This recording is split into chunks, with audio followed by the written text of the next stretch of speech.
Last chapter, chapter 8. Home is where the heart is. So, in the last chapters, we discovered that Peter and Toby are not vampires. They were just putting on a play, and Bunnicula had not escaped. He was, in fact, at the play and had won first prize for most unusual pet in Centerville, which is where they live. So, Chester was wrong about all of the vampire-y things he was talking about. The vegetables are not vampires. The people are not zombie vampires. Everyone seems to be all right. So, let's see how this finishes out. That evening, bathed, fed, and refreshed, I felt life returning to a semblance of normalcy. I was curled up on the rug, contentedly chewing a recent copy of Architectural Digest, while nearby Howie and Chester were trying to help Toby and Pete solve a Rubik's Cube. Howie's idea of helping was to grab it with his teeth and race to the other side of the room before the boys could get it away from him. Time after time they succeeded in retrieving it, however, until he finally tired of the game and began playing tug-of-war with Mr. Monroe's slipper. Unfortunately, Mr. Monroe's foot was still in residence in his slipper, so it didn't last long either. Bunnicula sat in his cage, staring out at the rest of us and twitching his nose, which I guess is a rabbit's way of having fun, or at least passing the time. His first prize ribbon adorned his regular cage, Castle Bunnicula, I gathered, having been relegated to the garage or one of the boys' bedrooms. The Architectural Digest, clamped in my jaws, lost its interest when Mrs. Monroe appeared suddenly at the kitchen door, carrying a plate of fudge. I ran to her side and begged shamelessly. "Well, hello, Harold. What do you want?" she said. "This isn't dog food, you know." "It is to this dog," I thought. Toby piped up. "He knows it's not dog food, Mom. Harold loves chocolate." "Really? What makes you say that?" I got a little nervous then, thinking that Toby was about to blow our late night snack routine. I gave him a look, and he seemed to get the message. "Oh, I don't know," he replied with a shrug. "He just drools a lot whenever I'm eating a candy bar." "Why don't you give him a piece and we'll find out if he likes it?" Toby winked at me. "I don't know. It might be bad for him," Mrs. Monroe said. "It is bad for him. Chocolate is very bad for dogs. Do not give dogs chocolate. Don't give cats chocolate. Keep chocolate for yourself." Back to the book. All right. I gazed up at the plate in her hands with an expression of desire usually found only in the pages of novels with titles like Wretched Reckless Love or Forest Fire in the Timberland of My Heart. Mrs. Monroe smiled down at me. "Well, I guess one little piece of fudge once in a while never hurt anybody, now did it?" She lowered a piece to my quivering lips, and I was in instant heaven. Do not give chocolate to your dogs or cats. Just don't do it. Back to the book. The next hour or so passed peaceably enough as the Monroes recalled the day's events.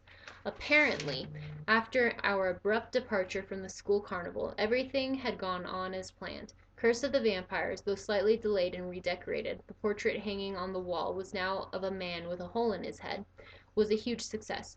Mr. Monroe went back to his Dunk the Teacher booth, where things went, you might say, swimmingly.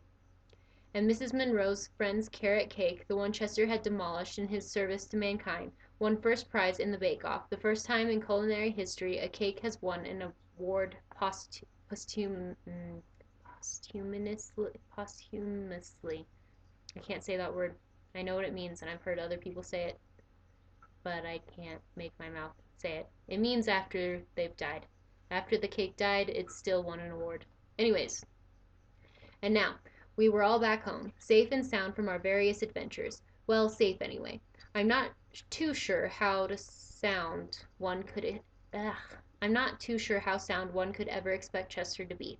Later that night, after everyone had gone to bed, he confided in me that he was still convinced Bunnicula had gotten loose and gone on a rampage throughout the town.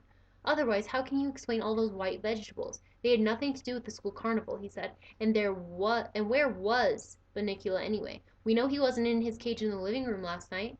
Howie dropped the bone he was carrying around the room and ran to Chester and me. "I just remembered something Pete said to Mr. Monroe tonight." "What's that?" Chester asked. "He said it had been a good idea to put Bunnicula in his new cage. You know, the Castle Bunnicula, one they made for the carnival, so that he could get used to it. He spent the night in it in the garage." "So there you are," I said. "He couldn't have gotten out.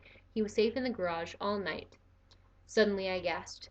"What is it, Harold?" Chester asked. "Mr. Monroe came running into the house this morning with news that the garage door had been left open all night," I said. "So Bunnicula could have gotten out. And could have, in fact, did turn all those vegetables white.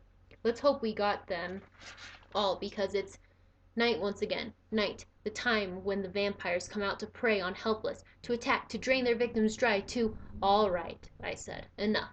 Let's not get into this nonsense about a bunch of silly vegetables."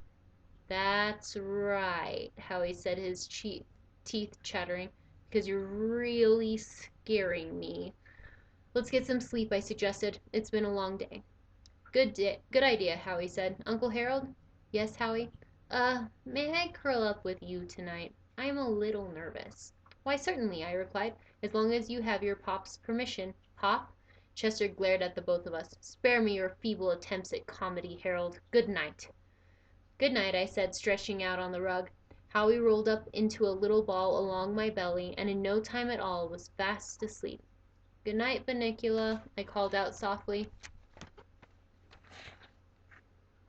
Right, there is a picture of Bunnicula in his cage, and Chester's on the couch, and then Harold and Howie are laying on the ground.